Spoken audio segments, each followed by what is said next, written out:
This is BFBS, the Forces Station. Welcome to the lobby with myself, Danny G, and Jonah Jap. Hello, we're here. Well, look, who's joining us today then, Jonah Jap? We have Mr. Stelios, the face of, I guess, BFBS Pro League Casting in terms of most appearances, I guess. So, Stelios, welcome. Hello. Hello. Yeah, so we've met once, haven't we, Stelios? We have. And you were doing all the commentary for an esports gaming league. It was my first introduction to the whole operation. I remember. What do you do? So I do a fair few things in military esports, mainly for the RAF. I'm co-lead for RAF Rocket League. I guess I do all the content creation and streaming for RAF Rocket League as well. And alongside that, I've done obviously the casting and commentary for the BFBS Pro League Season 1.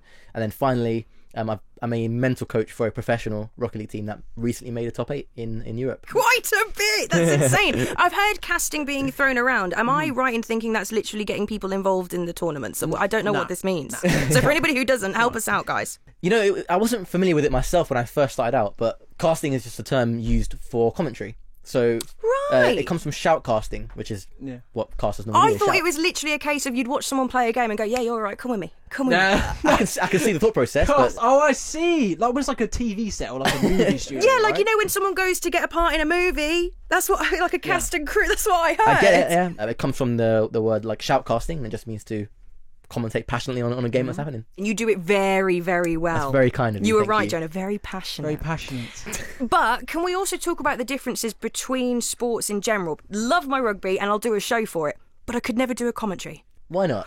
Because I'd be like, well, what's his face with the number 9? He's running. I would really yes, yeah. I'd really struggle. Especially with gamer tags. I'm very impressed with some of the gamer tags you came up with in the Pro League. Like some of them are so hard to pronounce, and then you get in the Twitch chat, it's like, you said my name wrong. I was like, how do you deal with that type of feedback? What I like to do is just give the players the respect they deserve, and the respect they deserve is just by pronouncing the name right. And it doesn't always happen first time, but after they say something, you just fix it.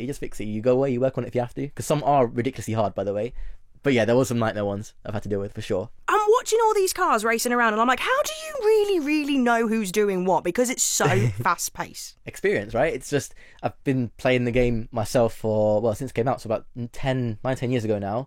And, you know, just from pure exposure to the game and all its mechanics and having a full understanding of it, you know immediately what's happening, you know what's going to happen. It's easy to tell what the next play will look like, right? So you can sort of predict as well as you're watching because you know the game that well. Yeah, you know, a very basic example I can give is the ball's in the air, and you obviously know that there's boost in the game.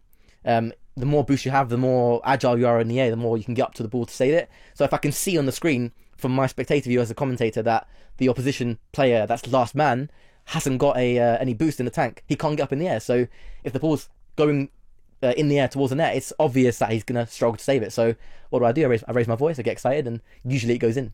And can you talk to us about highlights of the tournament so far? Controversial highlights, there's some disgusting goals, but I will say the best moment for me was the RAF Storm Shadows versus Boost Over Ball. I think it was maybe qualifier 5 or 6, and my RAF first team lost that series, but oh my god, it was one of the most entertaining series I've seen in all my time in Rocket League. That's professional included. It was so good. Literally goal line clearances. There was so many saves. Drama. People getting demoed left, right, and centre. And the quality of goals, by the way, that went in that series.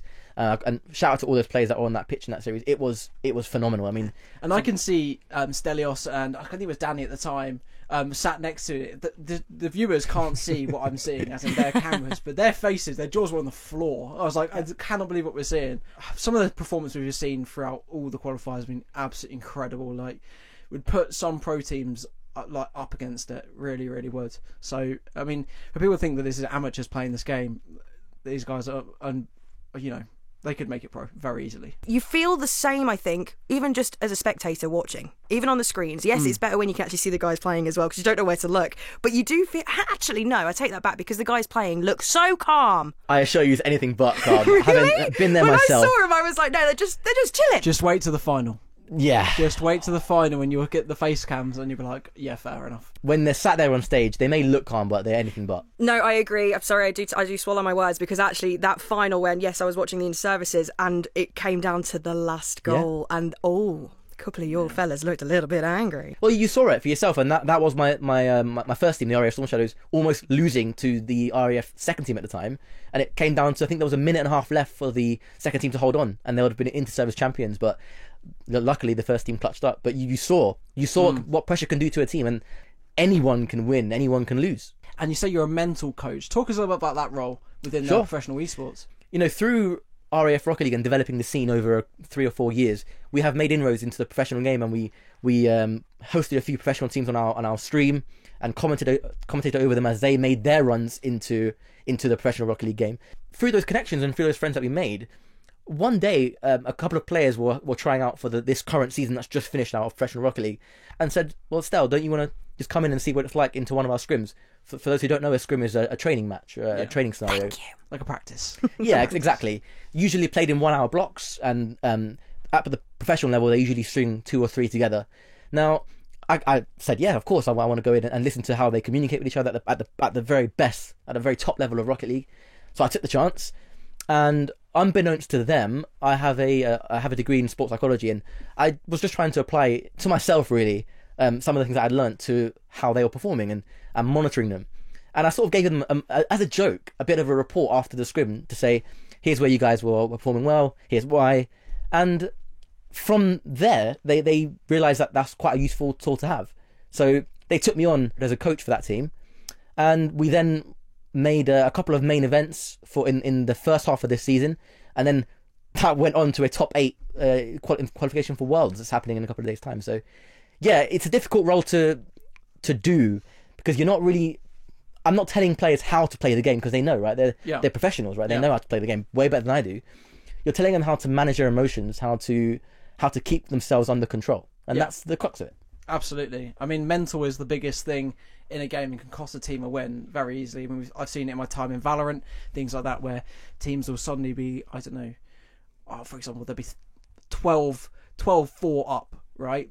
So 1 round to win, and then all of a sudden they'll lose 1 round and their entire mental dips into this, that was a really bad round, everything's going to go really terribly, and then the team that's on the back end just suddenly steamroll it, and that momentum can really cost people games. Momentum is everything, right? Yeah, absolutely. Especially in Rocket League, like there are psychological studies that show how to manage momentum and how to recognise when you have it, and depending on how seriously you take it, you can really influence 3 players playing at the top of their game and helping them stay there in that pocket, which is the most vital thing for them, because the longer they stay in that pocket of flow state, the better chance they have of beating whoever's in front of them, right? Well, Stelios, thank you very much, and always a pleasure, never a chore with you. Likewise, thank you. And you're fangirling again. Fangirling again. This is going good again. No, we appreciate you taking the time out of your day to come down here. I know you're a very busy man in Thanks for having me. Work. We will see you at the final. Who's excited for the final? Oh my god, we all are. Everyone's excited. We're super excited.